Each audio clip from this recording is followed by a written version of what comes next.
I have Tim Ehmann with me, and he was a hard rock and roll musician. He was in the entertainment business industry for 35 years, but he overdosed and died, saw hell. He saw famous musicians in hell. He also saw heaven, which I find very interesting because I'm now talking to a lot of people who had a hell experience but then saw heaven. He heard angelic music. I mean, there is so much to his story. Okay, Tim, take me back to the beginning. Well, I was born in Pittsburgh, Pennsylvania, middle class family, inner city. So I kind of grew up fast on the streets. Was in the music business very early. Knew a lot of top musicians at that time. Well, just for an example, David Bowie came to my 16th birthday party. And so I was hanging out with that kind of crowd, and of course all the drugs and that, which was about $500 a day for 30 years. And yeah, it was a it was a lifestyle that had nothing to do with God. I didn't believe in Jesus, didn't believe in heaven, didn't believe in hell. I mean, it was all a big facade, which the rock and roll business is. I mean, you see these 3 minute clips, but these people are like really hurting. It's just that big facade of this glory or whatever you want to call it. And I mean, but did you think like the rock and roll musicians, and you had met so many? I mean, did you think that, wow, I want to have a life like them? Yeah, that was my aspiration then, of course. So, I started playing around town, and then by the time I was like 17, and then I got offers on the road, and went on the road and was on the road all the time. And yeah, in the meantime, I was living with some girl, and we had two children, which wasn't a good situation because of all it was, all the violence and drugs and all that. And I mean, yeah, if you're involved in, all that and you have all that physical violence, I just want to say, you got to get out of it because there's no cure for that except Jesus. He's the only one that can cure that problem. So, but anyway, yeah, just living that whole crazy lifestyle and the whole thing, new cars every year and houses and boats and limos and everything else. And it's all about all that kind of stuff. And then, yeah, and then one day, that September 1st, 2000, that's that's the day where I went upstairs to shoot another speedball. They call it heroin and coke, and I just blacked. Everything went black, and it wasn't just darkness. It was an atmosphere, which was very. I knew something was going on. I mean, and then I just like fell through the bed. It felt like. I fell backwards into the bed. I heard the thump, but I didn't feel anything. And then I just felt like I was going downward and downward and downward. Then all of a sudden, I was like in this place, and it was sheer horror, and I could hear screams and yeah, just saw some demons there. Now, this is all stuff I never really believed in. I didn't believe in heaven, hell, any kind of angelic or demonic entities or anything like that. And yeah, so I was there, and then so I realized, hey, I'm in hell. Everybody told me about this place, but I never believed any of them. And then I could see these demons coming for me. They had these chains, and the chains just like dragging on the ground, and you could hear them coming closer and closer. And that sound stuck in my ears for like 10 years. I couldn't get that out of my ears. And then, yeah, and then I saw them, and they were like horrible, grotesque creatures. They look the ones I saw at this time. They looked like melted wax. Their faces and stuff. Just black and brown, and yeah, it looks like their faces have been melted. But I think, on that subject there, I didn't really know anything about God or anything at that point. But it says that he went into hell for those days, and I think when he showed his glory on the third day, that he just melted all those demons. I mean, their faces and all that. I mean, as he arose, ascended. But yeah, it's a place you don't want to be.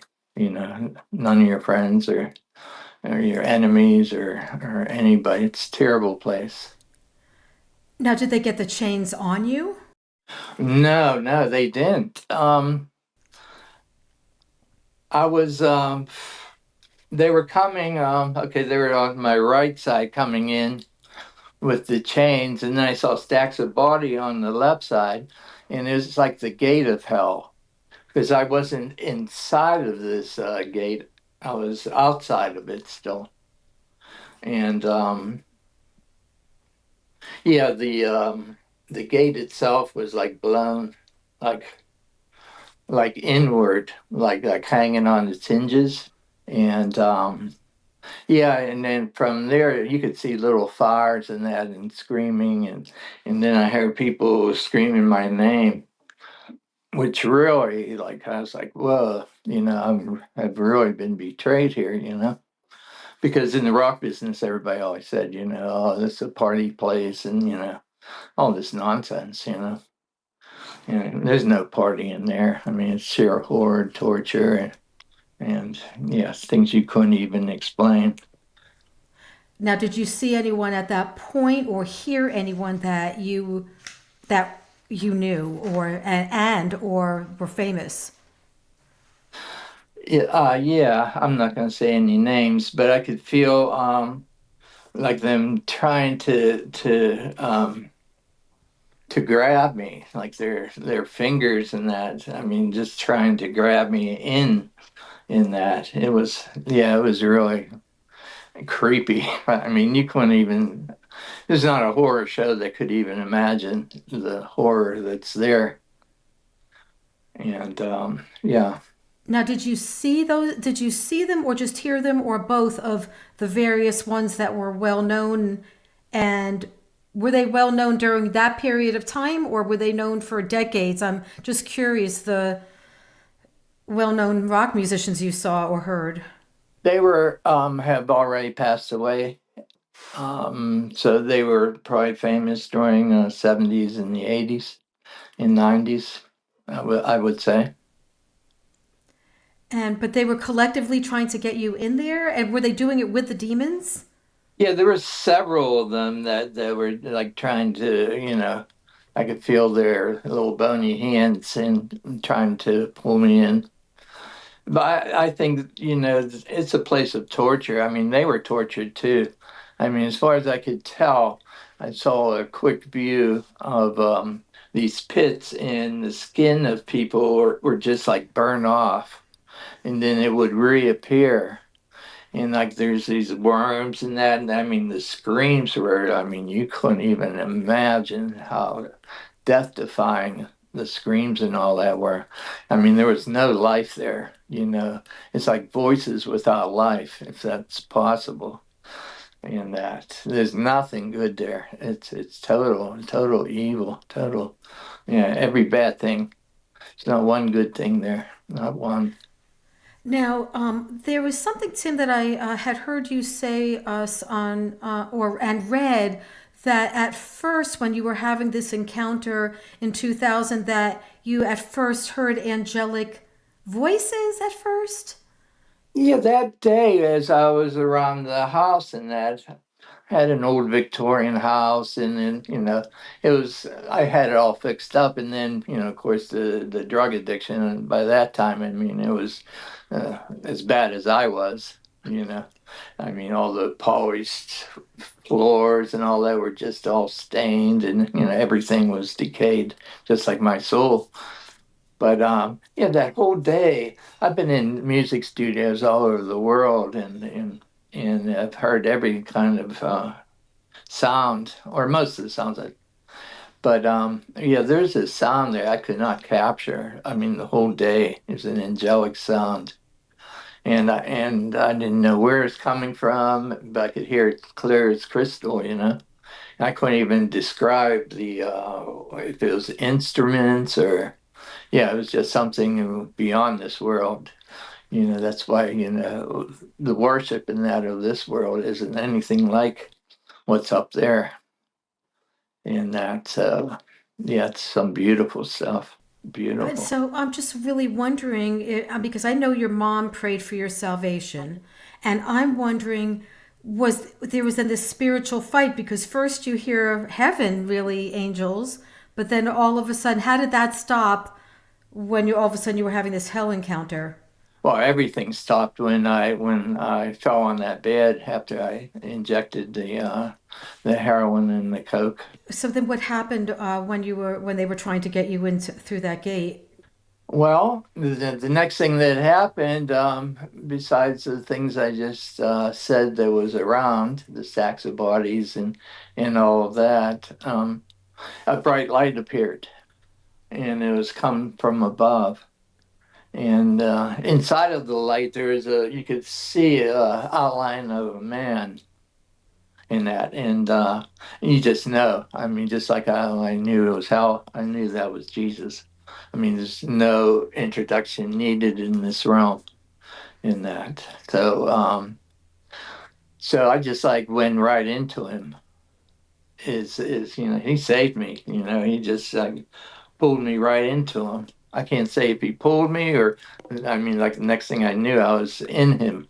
And, I could see what he was seeing. I could hear what he was hearing. I could uh, taste. All the senses were like um, times 1,000 in this realm, good and bad. In hell, 1,000 times bad. In heaven, 1,000 times good. And 20 days after, he nonstop visited me after that. And then after that, I mean, for years, I mean, he would just show up. It was just crazy. Okay, Like well, what? what kind of things did he tell you, Tim? Though, like when he first did he tell you anything about your life or what your life is going to be like? And did you also see his face? Yeah, his face is so bright that to actually like describe it would kind of be impossible to get the exactness of the brightness. Because also I've seen him with like lightning bolts around him of every color, blue, gold, and that, and just, I mean, I think that's the closest I came to full glory of seeing him. So this experience, from what I could tell, lasted 7 or 8 hours, and he just told me good things, like how much he loves me, and I've been calling you since you were born, and then all these crazy moments that like he saved me from bikers. I would start fights with bikers, and just nonsense stuff, which I should have been dead every night. And the car wrecks, there was 12 car wrecks, little two-seater, sports cars, and they were, just like wrapped, I mean, into telephone poles and off of bridges. I mean, just crazy. And I never got hurt. And so he reminded me of all that, but he reminded me of it in love, like, I'm the one that did all that for you. Because, I was thinking, oh man, I'm pretty cool. I can, do all this, which is so stupid. And so, yeah, it was all him. It was all him, always love, all my life. I mean, he had a protection around me.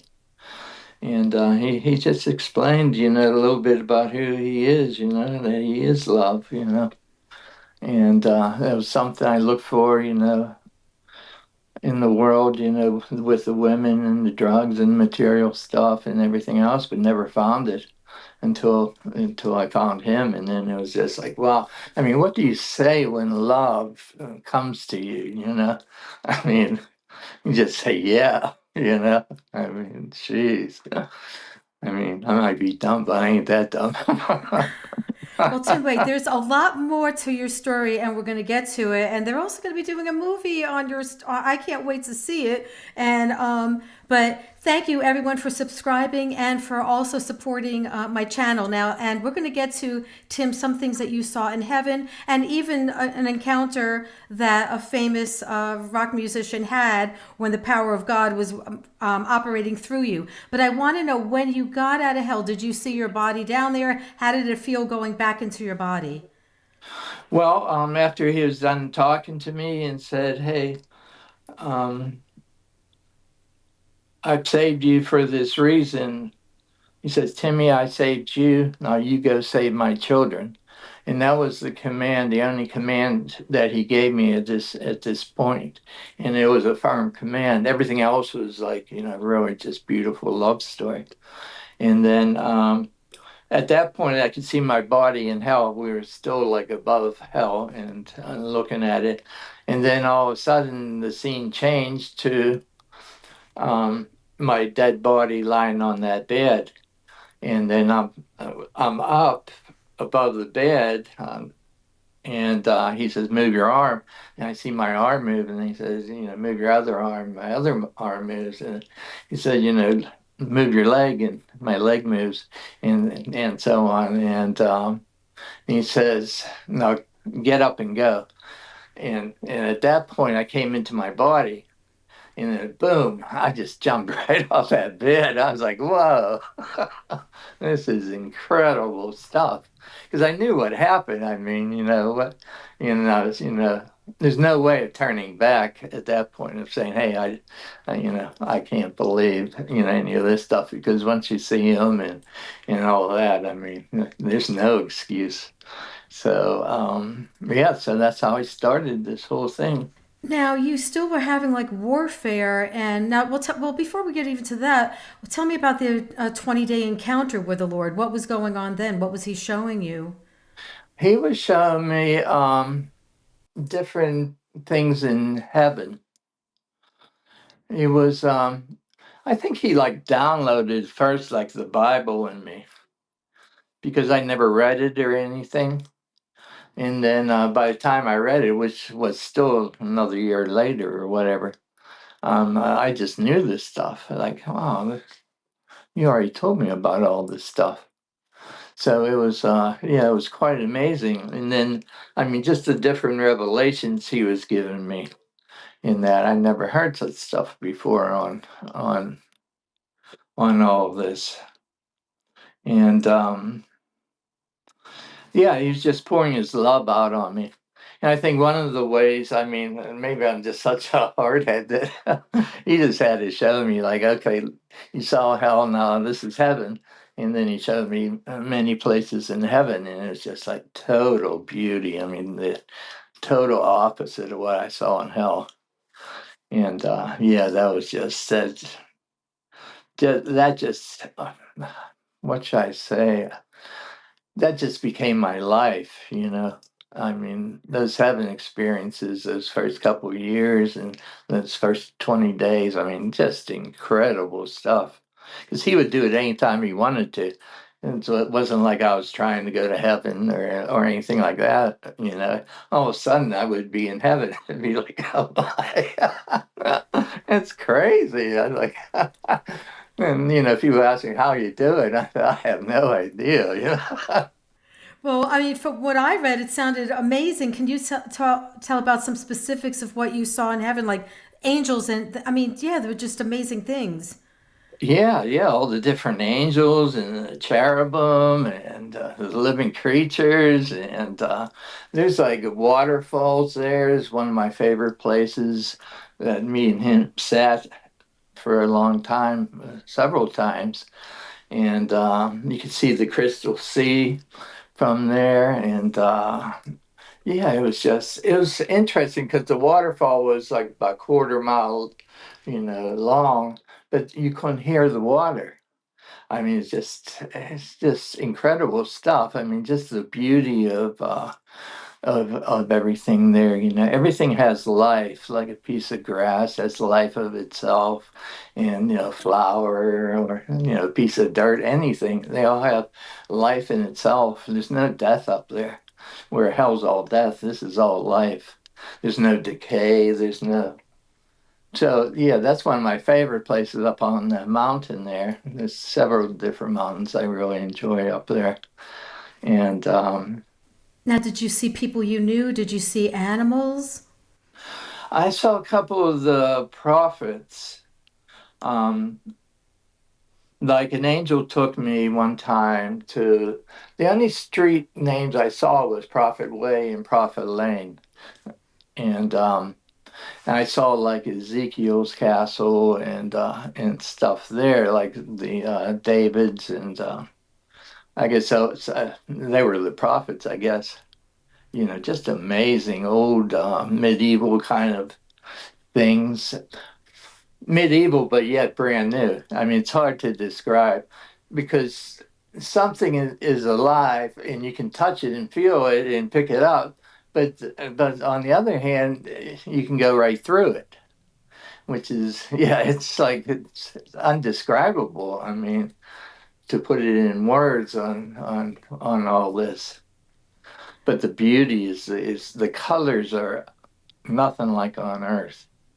And that's some of the stuff I want to capture in the movie because no one's ever um, put anything out as far as visual of heaven, hell, and that's what I want to catch for the movie because Right, that's what. and also you have the book I Met God in Hell. So, and we'll have that in the description. But I'm sorry, go on about the movie that you want to capture the colors and Yeah, heaven and hell and more than the story, but yeah, just so people know that there is, in eternity, and you're going to end up in one of these two places.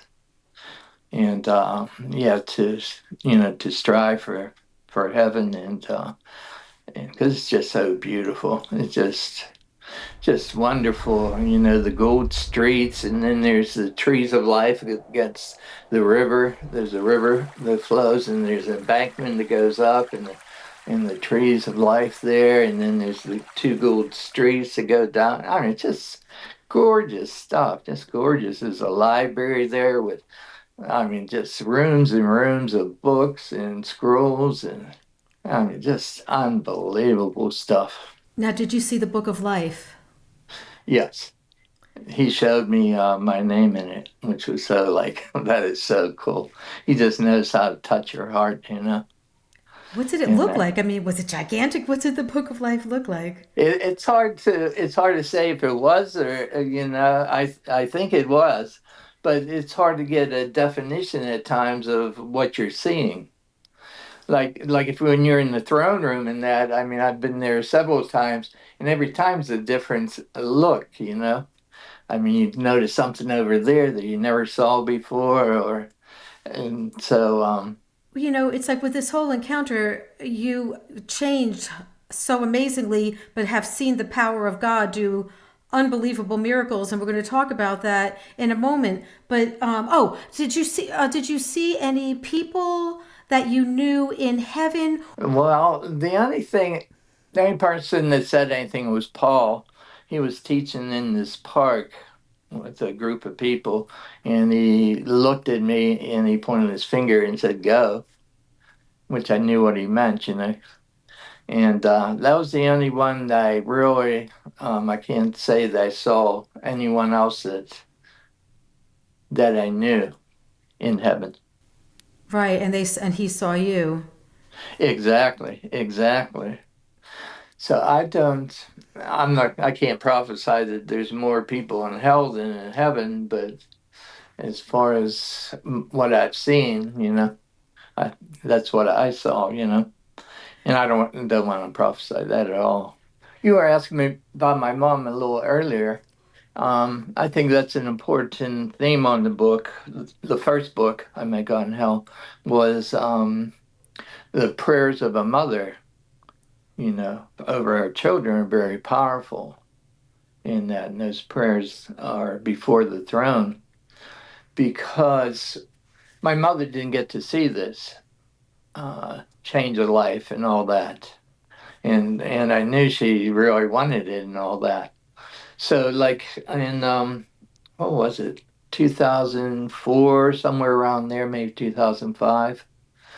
I was playing a Christian gig at one of the old Eastern like Gothic churches, all the stained glass and all that. And so I was up on stage and I'm playing like my solo time came. And then all of a sudden I noticed there's this wind like blowing in my hair. And I'm looking around, there's no wind blowing on anybody except for me. And then I look up and I see my mom and Jesus in back of her with his hands on her shoulders, and they're both just like smiling, you know. So I think that Jesus gave my mom that opportunity to look through that portal and to see that, hey, your prayers worked. And Wow, wow. So it's like you had a glimpse of heaven with Jesus and your mom, and then her seeing.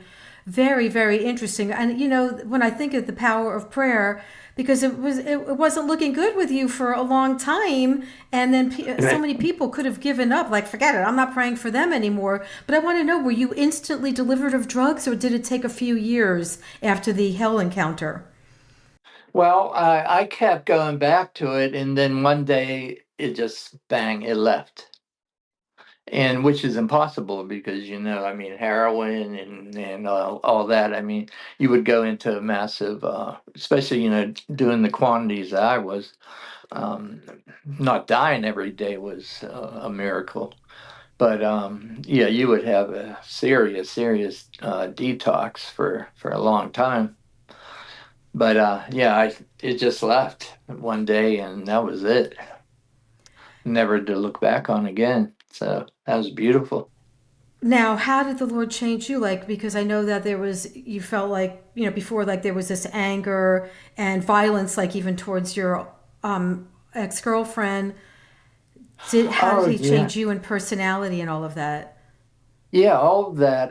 Well, the other thing, then the drug thing. I mean, I had track marks, needle marks all over my body. I mean, it was just total needle marks and all, and they disappeared that day when he took it away. Every single, just incredible. And yeah, what happened? What else was the deep-seated hatred and jealousy and rage and anger, with women or with whatever, I think it, came from like low self-esteem because most people don't have no self-esteem in this business. It's all, just a facade is all it is. And yeah, he just took all that stuff away from me, all the rage and all the craziness, of that lifestyle. I mean, it was a crazy life.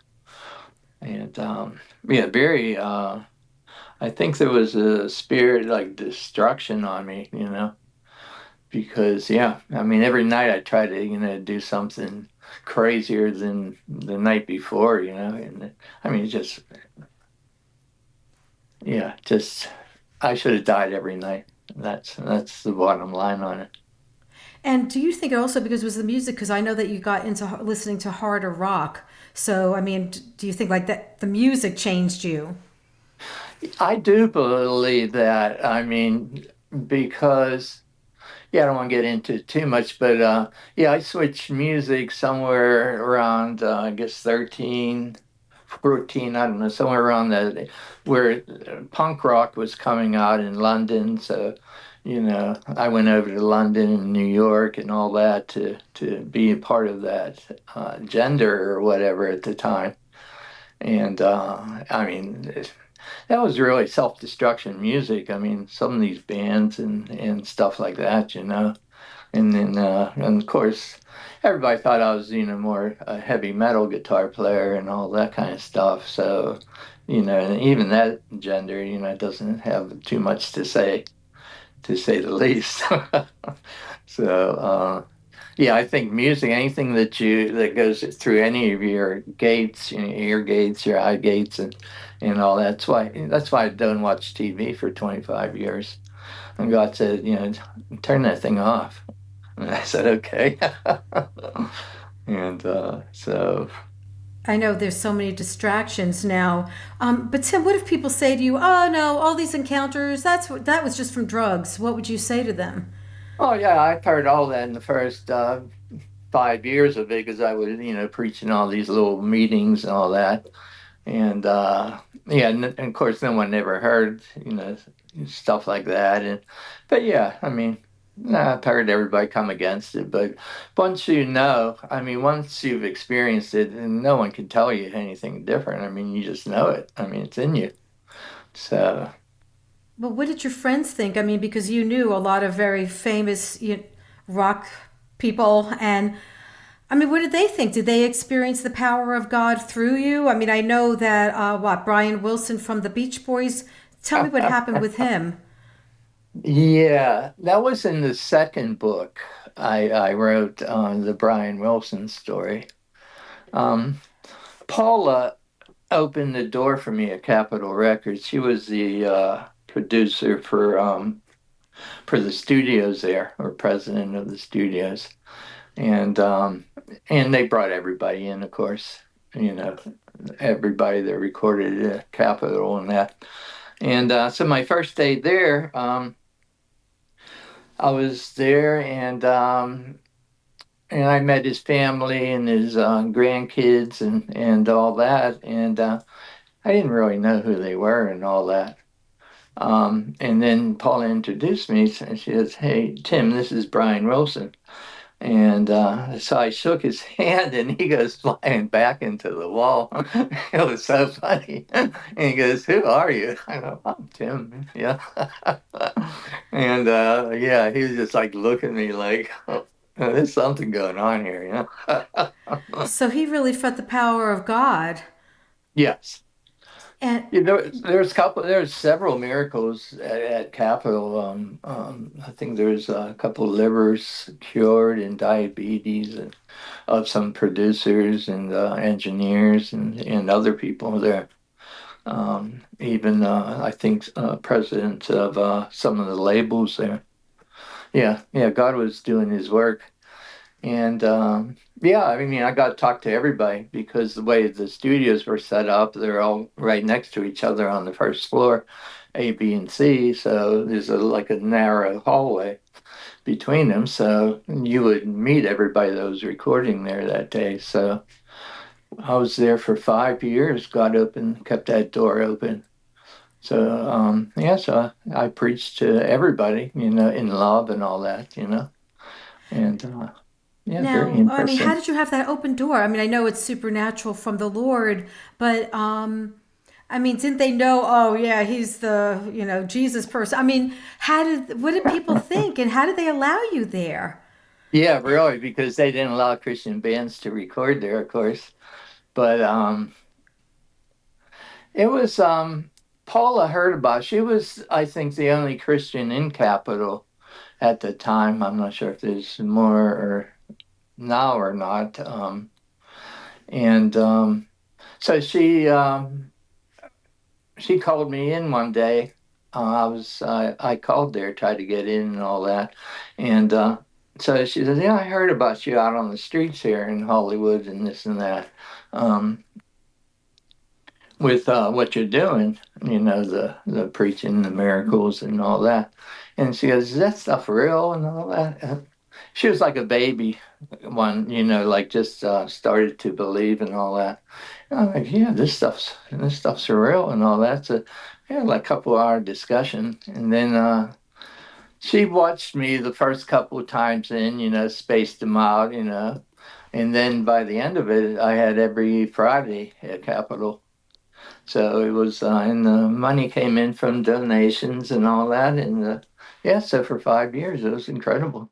Okay, what happened with the rain? There was I know a story of what somebody was like saying, "Can you make it?" I mean, who was that? Can you say who that was and what happened? I'm not sure who his name was. At this point, I met, man, what is his name?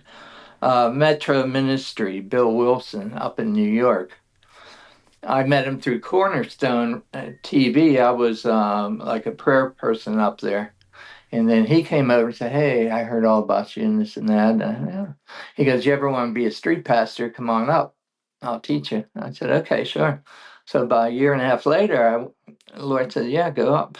So I went up, and so as I was, doing the work and all this, there was a bunch of pastors. I was out one day down Manhattan, and so I was telling them about the power of God and all that, and they weren't believing the miracles or anything. I said, "Yeah, that's what God does, and all that." And then the one pastor was getting smart. He was like, "Oh, you think you're Elijah?" I just started laughing, yeah, whatever. And he goes, if you are, then why don't you call rain down? And then the Lord told me go for it. I was like, really? So I said, rain, and the rain just started coming down. It was like, oh my, it shocked me. But I was like, and they were all just like, oh wow, this is crazy. And yeah, I just went home. I went back I was living in an old hospital there, which is their main headquarters now, I guess. And I just said, thank you, Lord. Well, Tim, you also got very ill. I mean, I thought you were basically close to being on maybe in hospice. I mean, what happened with that? Yeah, I went back to Hollywood in, what was it, in 22, just to see what was going on. And yeah, I got cancer. I mean, I couldn't even walk like a block, and I was like bleeding everywhere, my mouth and everywhere. And yeah, and got to go to the hospital. So I went to the hospital, and they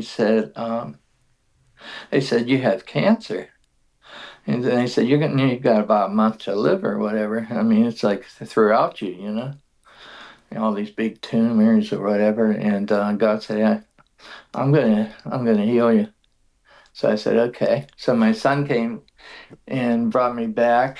Um, I had to be wheelchaired in and all, the whole 9 yards. I mean, couldn't even walk or nothing. And then God said, "Go see your one buddy," and that was Billy Berg. And so I went there. He had a meeting, and he prayed for me. And about 4 or 5 months later, I just kept, following the Lord and what He was telling me what to do.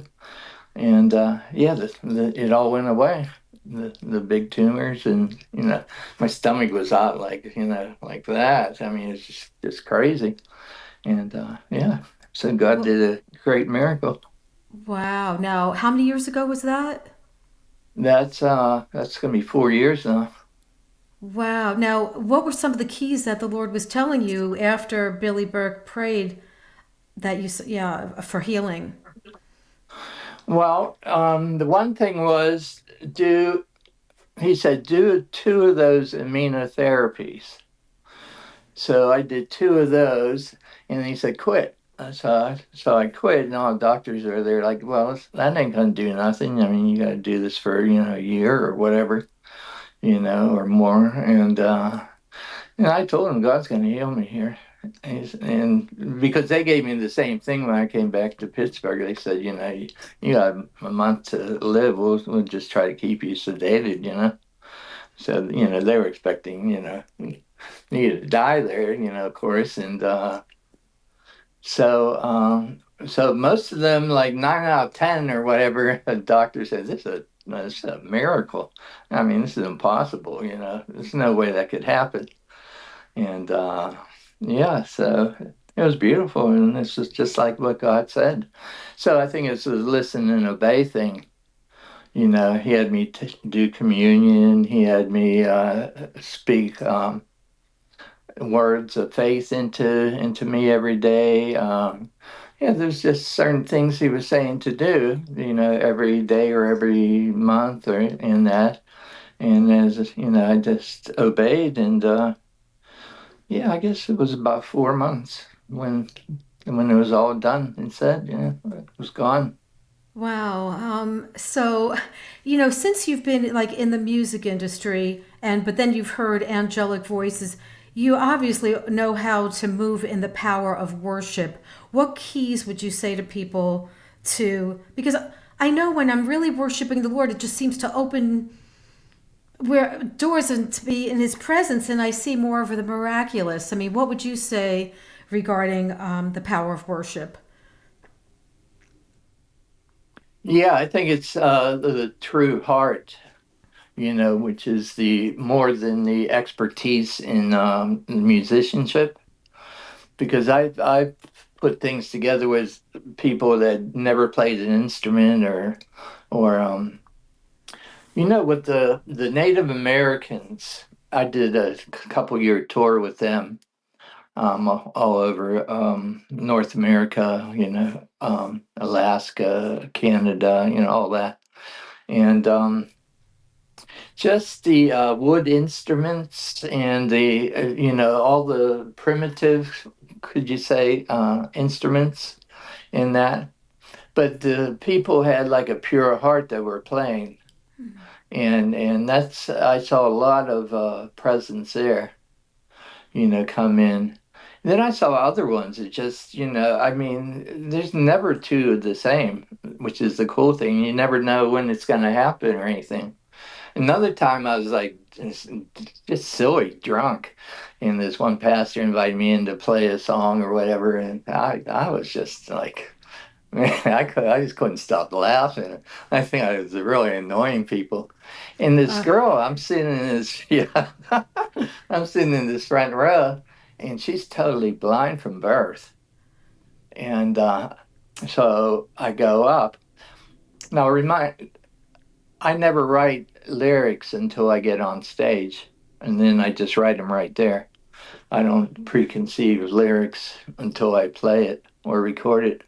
wow. And so, yeah, it leaves it open to the room of what's going on so you can actually, prophesy into whatever's going on or whatever. And so I walked up and I said, "This one's for you." And so I played it, and it was something about the father's love for her, and I mean, it's beautiful. It turned out to be a beautiful song in that, and like real mellow and all that. And then so I come back, and she starts screaming, and her eyes opened, and I was just laughing still because I was still out there, Right, and drunk in the Holy Spirit. yes, exactly, and so yeah, I mean. That was a crazy miracle there. Wow. So, Tim, so that was the first time she ever saw it? I mean, how old was she? Yeah, she was wow, she's like late 40s, early 50s, I would think. Yeah, really cool miracle. Yeah, God's love all over her. Now, any other miracles that you want, or any other supernatural events that happened that come to mind right now? The one I like is there was this young lady, and this is when I was in Pittsburgh, and her husband called me. He was recording and all that in one of the studios I recorded at. And then they said, "Why don't you give this guy a call?" And they were trying to get her baptized. And she was, tattooed head to toe, and all that kind of stuff, and heroin addict and a prostitute. And so no pastor would baptize her. And so they called me, and so I said, "Yeah, sure." Well, of course, I asked God first, but yeah, he said, "Yeah." And so I said, yeah, why don't you come on up? I think they were from West Virginia and that. And so, yeah, me and my son were praying around this little park down there by the river and that. And when she came, the Lord said, baptize her in spirit first. I said, okay. So, so we are talking that, and then we just laid hands on her, and both of us went down. I said, wow, that's really wow, because I've never really experienced all that, you know. And and she says, wow, the voices left my head. All these voices she had in that. And we found out later that was the drugs leaving because she never did drugs again. And yeah, and of course she never slept around anymore. She was married to this guitar player. So and then the Lord said, prophesy. What was it? Three things to her. She's a seer. She's a what was it? A prophet. She's a healer. Yeah, she can see third heavens, and she's a healer. And yeah, so that day, so we baptized her and in the river, and this light came. I mean, it was a light that everybody saw, and everybody like stood around, and it came like right on her. You know, it was so yeah. I mean, it was amazing. I mean, it stopped everybody. Just everybody just stopped when they saw it. It was so cool. And so baptized her. And I said, you heard what God said. So she went on, she started healing people. She never read the Bible and never been to church or nothing like that. And and so she went into parks in the beginning, and everyone got healed 100%, which is incredible. I mean, 100%. And then I said, well, how are you doing? She goes, I don't know how to pray, Timmy. I put my arms around them and I start crying. And I said, Jesus heals you. And then they get healed. I said, that is so beautiful. I mean, it's just so pure right there. And It sounds like walking in God's compassion and love. yes, exactly. That's the whole story here. I think, God's love, Absolutely. Now I know. Uh-huh. Now I know you have had these like visions of seeing biblical events like Noah and even Jesus's crucifixion. Can you explain that? Well, yeah, that crucifixion was too much. I mean, all of a sudden, like I'm in that realm of that day, and it's just like I was there. I mean, right there between Mary and John, and I could hear everything. I mean, the like I said, everything's like heightened, like 1,000%, all your senses. And I could hear the driving those stakes into his arms. I mean, it was like, oh my God, it was horrible. I mean, just totally horrible. Um, yeah, and yeah, so I got to experience that. It just broke my heart. I think he needed to break my heart in that moment, show what really happened and this and that. And yeah, he took me into a couple of places, different realms, like Noah and that. So that was more of a quick one from what I remember. But Now, when you would see these things, would it be more like a movie, or were you there? I was there. But it'd be like a movie. There was this one time I'm driving down the road and God wants to show me something.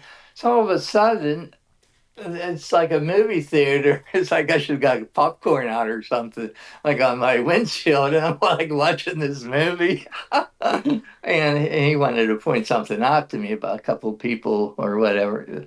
And so I'm like standing there, so we're sitting there watching this movie, and then it's all over. It's like boom. And then I know it's like I'm 20 miles down the road. Like who was driving? It's just crazy. And I think a lot of this happens to you because Tim, you definitely are living in His presence.